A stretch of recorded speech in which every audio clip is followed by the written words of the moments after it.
दिल की बात मन में दबा कर रखना कितना मुश्किल होता है, ये आज मैंने महसूस किया।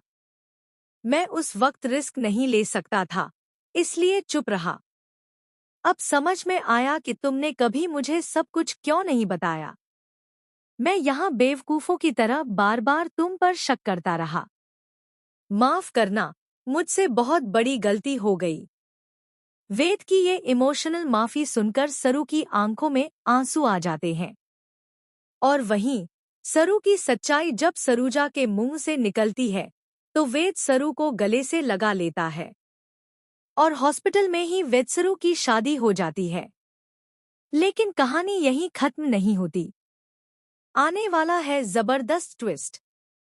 वेद को अपनी याददाश्त में गड़बड़ी महसूस हो रही है।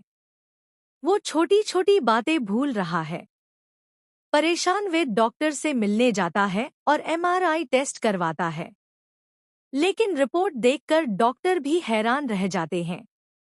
दरअसल ये सब अनिका की चाल है। उसका मकसद वेद की यादों से सरू को मिटाना है ताकि वेद को सिर्फ अनिका याद रहे। दूसरी तरफ सरूजा अब कामिनी को उसकी साजिशों का करारा जवाब दे रही है। कामिनी, जो लगातार सरू और सरूजा को नीचा दिखाने की कोशिश कर रही थी, अब खुद अपने ही जाल में फंसती नजर आएगी। वेद की याददाश्त लौटेगी, अनिका का प्लान फेल। एक हादसे के बाद वेद को सब कुछ याद आ जाएगा। अनिका की दी हुई दवाइयां अब असर नहीं करेंगी और उसे समझ आ जाएगा कि उसका पूरा खेल खत्म हो गया है। लेकिन हार मानना अनिका की फितरत में नहीं है। अब अनिका रचेगी एक खतरनाक साजिश सरू की विदाई के दिन। जब वह दुल्हन बनेगी तभी उसके कमरे में आग लगा दी जाएगी। लेकिन क्या सरू बच पाएगी?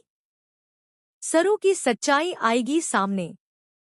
शादी के समय जब वेद सरू की मांग भरने ही वाला होता है, तभी कामिनी आकर सच्चाई का पर्दाफाश करती है कि सरू इस घर की बेटी नहीं है। वेद का हाथ रुक जाता है और पूरा परिवार हैरान रह जाता है। पर तब सरूजा सामने आती है और सबको सच बताती है। वो कहती है, सरू वाकई में चंद्रकांत की बेटी है। मैं ही उसकी माँ हूँ। ये सुनते ही पूरा परिवार हिल जाता है और चंद्रकांत की आंखों में आंसू आ जाते हैं। वो खुशी से सरू को गले लगा लेता है। होगा एक नया सफर। सरू की हालत बहुत खराब होती है, लेकिन वेद उसे थाम लेता है, माफी मांगता है और अपने